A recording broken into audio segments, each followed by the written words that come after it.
Hello and welcome to Camp Xbox. One fun thing about collecting retro games is owning and playing hard-to-find titles. Games that are only playable on one console, which the original Xbox has plenty of. Today I have some picks that have never been re-released and are not backwards compatible and did not see a PC release. Games stuck only on the Xbox. And of course, I know emulation is an option, but let's say there's no other official way to play these. Also, this isn't every only on Xbox game. There are more, so if you want another list like this, be sure to let me know in the comments. All footage was captured from an original Xbox, and I'd like to thank my YouTube channel members for their support. But let's go ahead and hop into this one.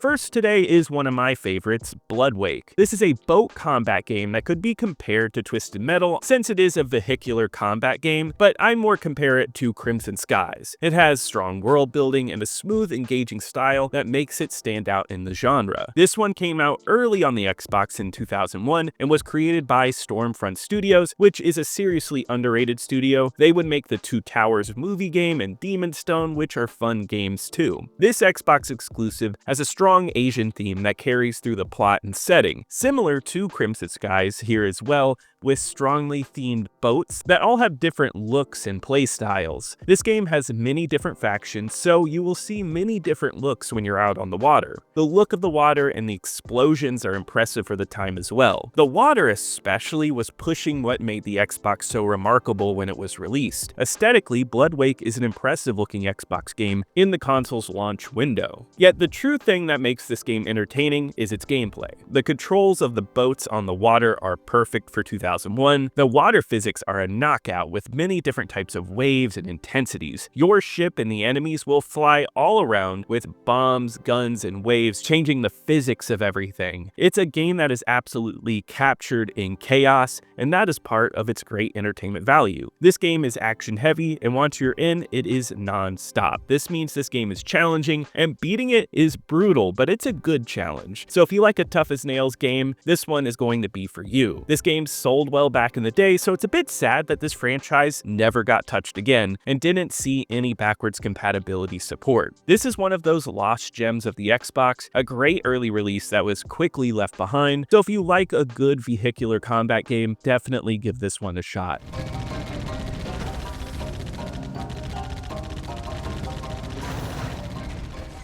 Next is Crimson Sea, a hack-and-slash RPG not to be confused with the flight arcade game Crimson Skies I mentioned before. The Xbox didn't have a ton of games in the JRPG umbrella, and this game has elements of the genre, though it's more action-focused, and with that, it makes for a very unique Xbox exclusive. This one came out at the end of 2002 and was developed by Koei, the studio that brings us the Dynasty Warriors games, which shares many familiar elements with this one. This game is about massive battles with a large team. You travel around to different areas and you can shoot as well as hack and slash through many different enemies. It's an impressive game too, where there are massive hordes of enemies at all times and it feels overwhelming, but in a good way. You go around and pick up team members, but you can create large groups and take them into battle encounters, which gives it a fun, unique feeling. The controls are smooth too, and fighting enemies is a blast. It's always fun to play. And these are just the missions though. In between, you can explore, do item management, and chat to others, making it more than just an action game. The plot in this one is good fun too. You play as a private detective, you get drafted into leading an intelligence team tasked with defeating a threat against humanity. A classic sci-fi plot, but I'm a sucker for science fiction, so it works for me. It also helps that the characters are lovable and silly. I do enjoy the aesthetics of the universe that they've created here. It has a clean sci-fi look, and the colors really pop. All of the areas are layered with paths to explore and places to see, and it looks fantastic on the Xbox. This first game never made it to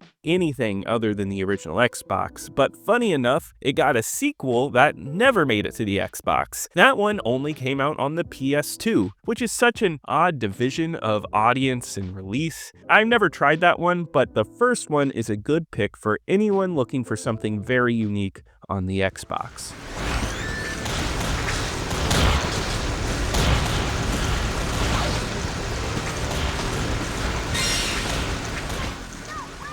Let's talk about Shin Megami Tensei 9 next. Yes, the Xbox got an exclusive Shin Megami Tensei game, and not only has it never been seen on any other console, it also has never made it outside of Japan, making this one an even weirder Xbox exclusive, and one I've wanted to bring up for a while now on the channel. I can't say much about this game because I can only get so far. There is no fan translation out there for this game, other than a script you can read along with on the side. That only covers one plotline though, as this game is all about moral choices, where the number 9 in the title comes from, which no, this is not the 9th SMT game. Instead, it features 9 moral decisions that will define how the plot unfolds. To be fair, this script isn't perfect, and I'd love to see this translated at some point because I love the concept of this game. It all takes place within a virtual world. You travel around in it with a demon, and there are invading forces called the Noise. You become a part of the debuggers who must destroy the demons in this virtual world. I personally love video games and movies that explore early cyberspace, where you walk around in an idealized version of a world, like here with 90s Japan. The virtual world is full of shops and little areas to explore, and there are so many weird demons within it. I just had fun looking around and checking everything out. There is combat in this game, but it is real time, where party members attack automatically, and then you can give them commands in the middle of fights. On top of that, there is a hacking minigame where you capture bases to secure a grid. It all seems so neat, but there is a bit of a barrier if you can't read Japanese. So if you do get this one for your collection, it's more about just having a cool item rather than playing it if you don't speak any Japanese. There's even more cool history here too, like how this was meant as the first game before they would release an online SMT game on the Xbox, giving the Xbox exclusivity a bit more sense since it would have used Xbox Live functionality. The developers were also asked many times back in the day if it was going to release outside of Japan, but the game just wasn't as successful as they hoped, and it never came to fruition. Yet that's a story for a full deep dive on this one, because this is an interesting oddball Xbox game.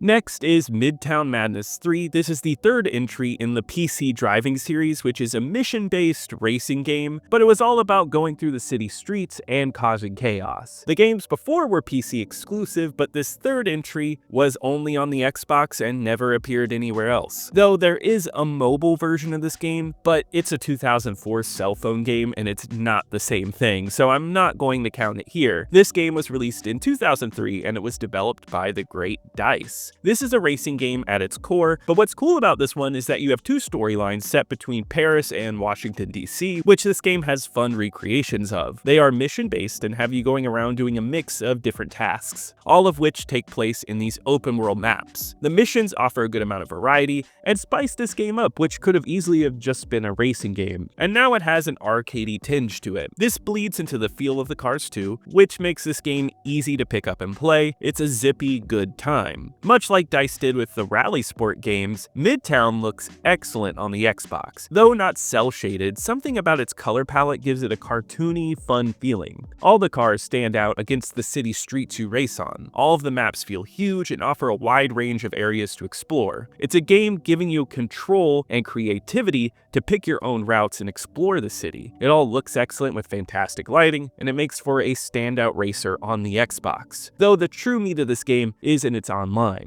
It is fully supported by Insignia nowadays, and I've streamed it before, and I had a blast. Something about the arcadey nature of this game makes it easy to get into and not feel bogged down by perfect simulation. You rush through city streets playing games like Tag or Hunter, where one hunter stalks the prey of the map, and slowly you make everyone a hunter. These are modes that you saw a lot in shooters, not in racing games, so it makes for a great different time online, at least on the original Xbox. It's stuff like this that makes this an original Xbox gem.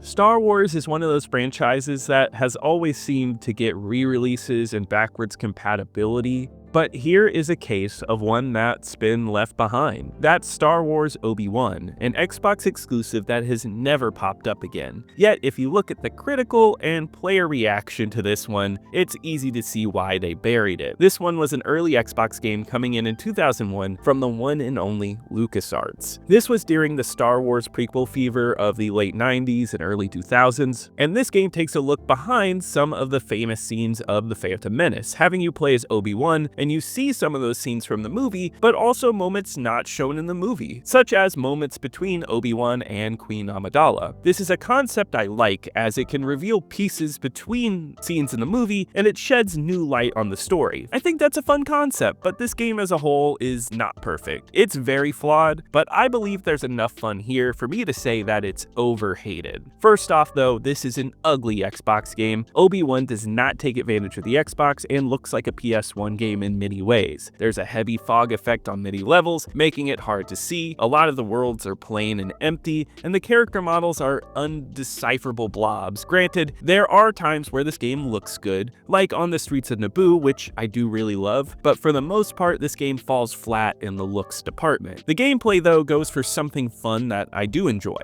The lightsaber combat is all tied to the right stick, so you move with the left stick and then you swing the lightsaber with the other. It's a bit odd, but it's a stroke of odd creativity that I love about most of 6th generation gaming. It still felt like they were trying to perfect how controls were in a 3D space, and in that you got some unique controlling gems. Going around slicing people up with your lightsaber in this fun way is a great time, and mixing that with the force powers you get, it feels like an excellent Star Wars combat simulation. When you get into a level that's actually solidly designed and get the combat down, there is a nature to this game that makes it really fun. Even though if the level involves platforming, it can be a bit rough. So the best thing I could say about this game is it's not going to be for everyone. It's a mess, but for those willing to look over some funkiness, you can find an Xbox exclusive here that is well worth going back to.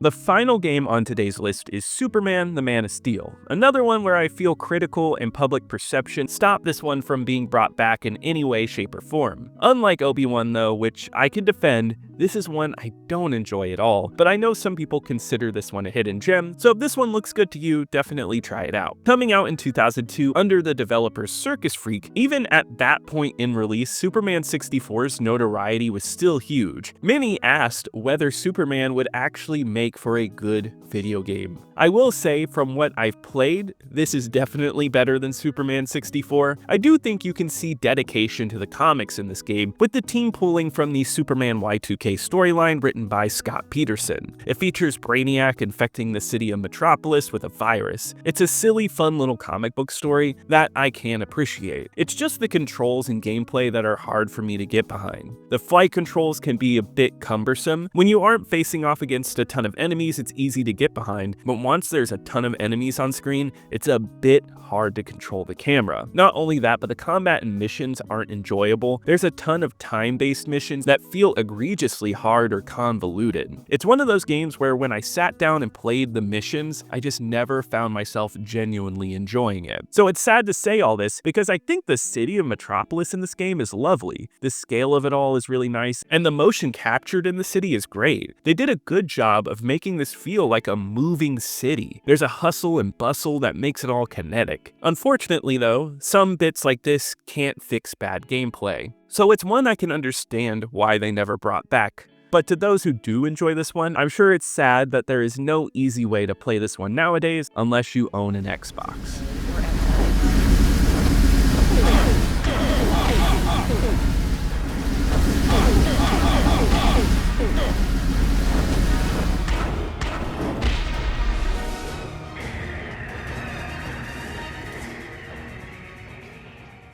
That wraps it up for today. If you enjoyed this video, please let me know in the comments, and let me know what I should talk about next time I cover this topic. Leave a like, as it really helps me out in the algorithm. Subscribe to keep up with more retro Xbox content, and check out my second channel, Camp Extras, for more retro gaming content. And I want to give a huge shout out to my YouTube channel members. Thank you so much for your support. You really help out the channel, and I'll see you here next time at Camp Xbox.